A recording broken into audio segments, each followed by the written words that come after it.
और मैं प्रणाम करती हूं हमारे बुजुर्गों को। आज हमने देखा कि कैसे हीरे और कैसे हीरो हमारे बीच मौजूद थे। मैं प्रणाम करती हूं अपने बुजुर्गों को जिन्होंने हमें मेहनत करने के संस्कार दिए, जिन्होंने निरंतर जूझने के संस्कार दिए, जिसके कारण कारगिल का युद्ध भी हमारे बच्चे जीतते हैं और ओलंपिक में पदक भी हमारे बच्चे जीतते हैं। वैसे आज बहुत सी तारीफें हुई हैं और यहाँ माताएं उपस्थित हैं, युवा उपस्थित हैं। जो 35-38 साल तक के बच्चे हैं वो मेरे बेटों जैसे हैं। तो सबकी माताओं की तरफ से मैं बहुत संक्षेप में छोटी सी बात आपसे अपील करना चाहती हूँ। जो कौम अपनी बड़ाई करती रहती है, अपना आत्मचिंतन नहीं करती, उसकी गति रुक जाती है प्रगति की। पहले भी बात कही गई, लेकिन मैं 3 चीजों की तरफ आपका ध्यान दिलाना चाहती हूँ। हमारी युवा पीढ़ी बड़ी आकर्षित हो रही है। एक नशे की आदत, एक अपराधों की तरफ आकर्षण और एक लापरवाह तेज ड्राइविंग के प्रति आकर्षण। नशे का तो ये हालत है, मैं देखती हूं इसको बुराई नहीं समझते, लोगों ने इसको फैशन समझना शुरू किया है। फेसबुक पर बड़े शान से डालते हैं, भाइयों फलाने भाई के 2 दुकानें निकल गई हैं। तो क्या ये प्रसाद बांटने की बात है?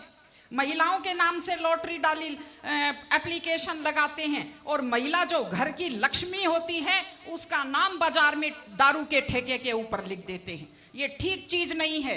नशा घर को बर्बाद करता है, प्रतिष्ठा को बर्बाद करता है और महिलाएं तो बहुत दुखी हैं इस चीज से। आप कल्पना कीजिए, माँ बाप ये सोचते हैं कि बेटा बड़ा होकर हमारा सहारा बनेगा और वो बेटा दारू के नशे में आंखें तैरती हुई और टल्ले खाता हुआ घर आता है। क्या बीतती होगी माँ बाप के ऊपर। सारे अपराध नशे के कारण होते हैं, सारे एक्सीडेंट नशे के कारण होते हैं। इसलिए इस चीज से दूर रहने की जरूरत है। और मैं आपको साफ साफ कहती हूं, याद रखिए मेरी बात, आपका युवा का सबसे बड़ा दुश्मन वो है जो आदमी पहली बार आपको ये कहता है पी लो बियर दारू नहीं होती, पी लो, बड़े आदमी भी सारे दारू पीते हैं। वो आपका सबसे बड़ा दुश्मन है। चाय की आदत भी छूटनी मुश्किल हो जाती है। दूसरी चीज अपराध। एक खास चीज जो मैंने देखी बड़ी नकारात्मक, अपनी जाति के अपराधियों का पक्ष लेना शुरू कर दिया है सबने।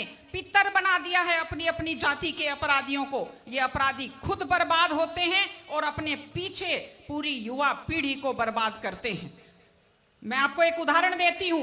एक ऐसे शख्स, एक ऐसे खिलाड़ी दिल्ली के, जिन्हें आज मेडल जीते हुए लोगों की गिनती में होना चाहिए था पहलवानी में, अपराध के कारण आज दिल्ली में जेल की सलाखों के पीछे बैठे हैं। ये हमारे लिए दुख की और शर्म की बात है। और तीसरी चीज तेज ड्राइविंग। 1 लाख युवक, बाकी बड़े उम्र के लोग अलग हैं, 1 लाख युवक जान गंवाते हैं हर साल लापरवाह ड्राइविंग के कारण। आप सोचिए, 25 साल लगते हैं एक बच्चे को पालकर बड़ा करने में और 25 सेकंड में लापरवाह ड्राइविंग के कारण वो लाश में बदल जाता है। क्या बीतती होगी उस मां के ऊपर जो अपने जाते हुए बेटे की पीठ देखती है और आते हुए बेटे का मुंह नहीं देख पाती। आप लोग क्या सोचते हैं?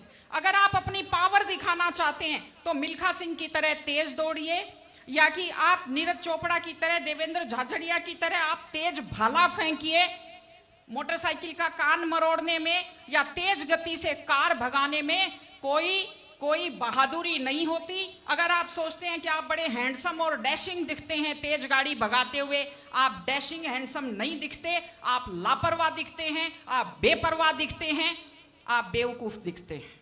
इसलिए कम से कम सड़क पर जब भी गाड़ी चलाएं, आप ध्यान से गाड़ी चलाइए। आपकी जिंदगी आपके माता पिता की भी है। एक छोटी सी चीज और कहना चाहती हूं, हमारे बुजुर्ग हमें जब पालते हैं, जो लोग खेती से बच्चों को पढ़ाते हैं, जो लोग छोटी आमदनी में बच्चों को पढ़ाते हैं, उनकी पूरी उम्र खप जाती है अपने बच्चों की जिंदगी बनाने में।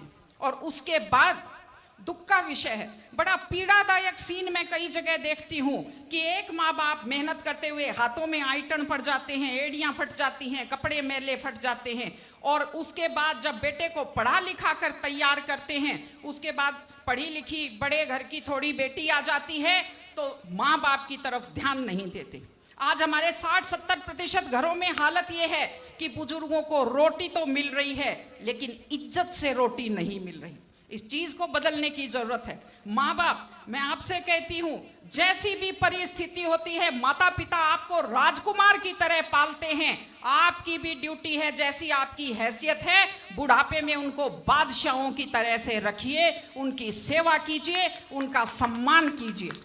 अभी जब बात आई है तो मैं आपको बताती हूं। देखिए, ये ओंकार जी खड़े हैं।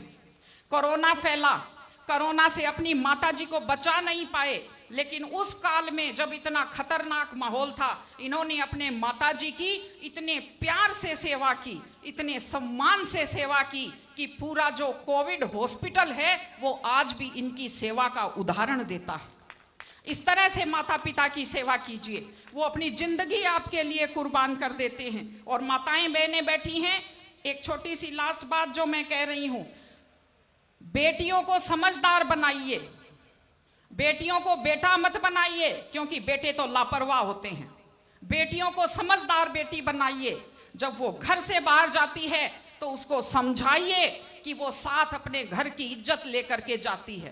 बेटियों को समझाइए कि कैसे लोग मीठी मीठी बातों का जाल लेकर शिकारियों की तरह से घूमते हैं। और अपनी बेटी को संस्कार दीजिए कि वो जिस घर में जाए अपने सास ससुर की सेवा करे। आजकल मैंने नया ट्रेंड देखा है, बेटियां माँ मम्मी की तो बहुत चिंता करती हैं लेकिन सास की चिंता नहीं करती हैं। ये गलत चीज है।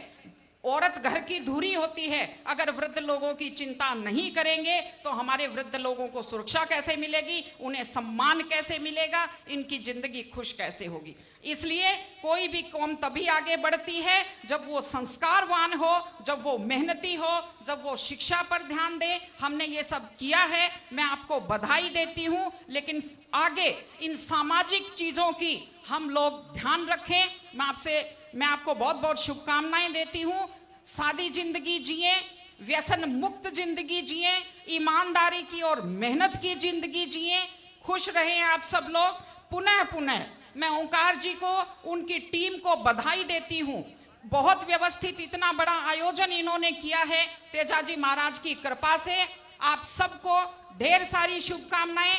एक बार मेरे साथ बहुत जोर से बोलेंगे, थोड़ी सुस्ती आ गई है वो भी दूर हो जाएगी। बोलिए तेजाजी महाराज की।